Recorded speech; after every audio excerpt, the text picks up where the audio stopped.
O Brasil é um país que não ajuda o empreendedor em quase nada. Então foram 8 anos empreendendo num setor extremamente competitivo. Testando essa hipótese, eu falei assim, olha, eu acho que agora eu estou pronto para entrar nos supermercados. Mas ao mesmo tempo, eu me via preso a uma companhia que eu não via futuro. De repente, o dono da empresa foi preso. Um ex-executivo da Odebrecht foi preso hoje. Eu me lembro que eu cheguei em casa com a minha mulher e falei, o negócio vai quebrar. O ano era 2017. Eu era gerente financeiro da Odebrecht. A empresa estava crescendo, eu tinha uma equipe grande e o projeto estava sendo bem legal. De repente, o dono da empresa foi preso. Eu me lembro que eu cheguei em casa com a minha mulher e falei, o negócio vai quebrar. Aí ela falou algo que me fez refletir muito. Eu fiquei imaginando que eu teria pouco tempo na companhia, porque uma empresa de engenharia, ela é baseada na premissa de ter acesso a caixa, ter acesso a bancos. E eu percebia que estava cada vez mais difícil esse acesso a banco, dada a situação do principal executivo da companhia estar preso. Ela me falou o seguinte, por que a gente não monta o kefir? Kefir foi um iogurte que eu conheci quando eu morei nos Estados Unidos, morei no campus da Universidade de Chicago, quando eu fiz meu mestrado lá. Fiquei completamente apaixonado pelo kefir, desde então.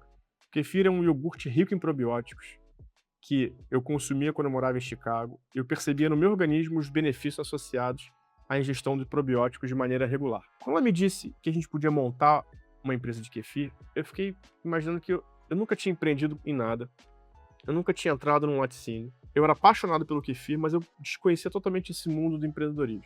Mas ao mesmo tempo, eu me via preso a uma companhia que eu não via futuro. Eu refleti sobre isso bastante e comecei a fazer as minhas pesquisas de como eu poderia tirar do papel esse projeto do iogurte de kefir no Brasil. No Brasil não existia nenhuma empresa produzindo iogurte de kefir. Existiam poucas empresas no mundo, algumas americanas, mas ainda era um nicho muito concentrado.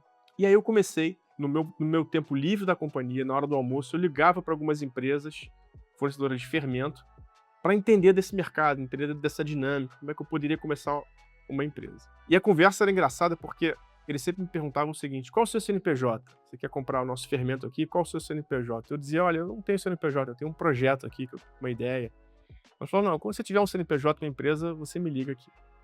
E aí, lá pela terceira vez, quarta, eu liguei para uma empresa e falei, aí me perguntaram qual é o seu CNPJ, eu falei um CNPJ qualquer, e me passaram para técnica, que eu expliquei meu projeto, minha vontade de empreender com kefir no Brasil, é uma bebida inovadora, o setor lácteo no Brasil e no mundo, ele é feito por empresas que trazem novidades, ele é sempre movido a inovações, tanto de embalagem, quanto de produto, quanto de formato. E ela entendeu que essa inovação era uma inovação relevante, trazer o iogurte de kefir para o Brasil, e ela resolveu me apoiar nesse processo todo. E aí, a partir daí, ela falou, olha, Rafael, arruma um laticínio para você produzir, você não precisa comprar um laticínio, você pode terceirizar sua produção em um laticínio, tem uma pessoa que seja um técnico que vai ficar no laticínio, e você vai ser a pessoa que vai desenvolver a parte comercial, e eu te ajudo nesse começo todo, vai ser um prazer. E foi isso que eu fiz. Meu pai mora em Patiloféres, a região serrana do Rio de Janeiro, ele tem uma pousada lá, e a gente tem uma ótima relação com um laticínio que a gente compra os produtos lácteos para os hóspedes. Eu levei o projeto para ele, mostrei quais eram os diferenciais do iogurte de kefir, por que esse produto poderia ser muito bem visto pelos consumidores. Esse apelo da saúde era algo que estava crescente. Probiótico ainda era algo muito pouco difundido naquele momento, mas o cuidado com a saúde, o cuidado com o intestino e essa conexão do intestino seu segundo cérebro, que cada vez mais a ciência está avançando, já era algo que eu visualizava ter um excelente potencial. Expliquei para o dono desse laticínio o projeto e comecei ali a minha terceirização do produto. O que é a terceirização do produto? Eu encomendava uma quantidade de iogurte, depois eu buscava vender isso. No começo, eu dei esse iogurte para os meus amigos e pedi feedback deles. Pedi o que eles achavam do sabor, se eles estavam conseguindo ter um trânsito intestinal melhor. Tinham pessoas que tinham pessoas na família que tinham constipação, eu fazia questão de dar esse iogurte para as pessoas para verificar se a minha premissa é que esse iogurte poderia ser muito benéfico para pessoas constipadas. Eu queria testar essa hipótese, né, queria ver se isso era verdadeiro, e de fato se provou muito verdadeiro. Pessoas constipadas passaram a tomar o kefir de maneira regular e passaram a ficar aí ao banheiro de uma maneira muito mais regular e mais fluida enfim, funcionou muito bem. Testando essa hipótese, eu falei assim, olha, eu acho que agora eu estou pronto para entrar nos supermercados. E a gente entrou no primeiro mercado que a gente teve a oportunidade, foi o Hortifruti, aqui no Rio de Janeiro.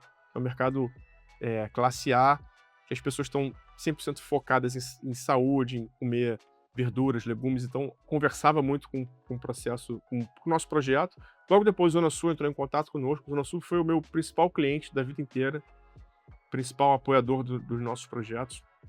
E aí, com base nisso, a gente começou a nossa expansão para todos os estados do Brasil. Eu conheci um dos sócios da Yorgos, da Vitalate, e eles me convidaram para fazer parte da empresa. Então a gente fez a fusão no meio de 22. E de lá para cá, a gente adquiriu uma empresa chamada Iogurte-Mu, que fica no interior de São Paulo. A gente lançou um excelente produto que é o Cottage. E eu me desliguei da empresa há um mês atrás, mantendo uma relação excelente com todos eles, porque eu entendi que eu tinha completado o meu ciclo na companhia e que eu agora iria buscar novos desafios pessoais e profissionais. E o meu desafio que eu quero nesse momento é, de alguma maneira, ajudar o empreendedor que está na jornada que eu tive lá atrás.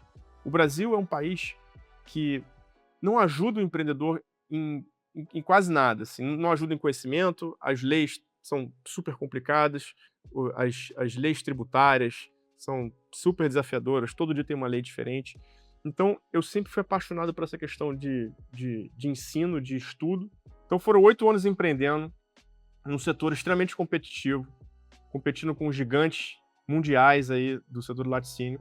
Então, eu estou aqui para te ajudar em conceitos de finança, estratégia, marketing, como montar um time, como estruturar a transição do executivo para o empreendedor, como criar uma empresa que tenha valor para trazer acionistas e eventualmente vender essa empresa. Então, eu espero que você goste.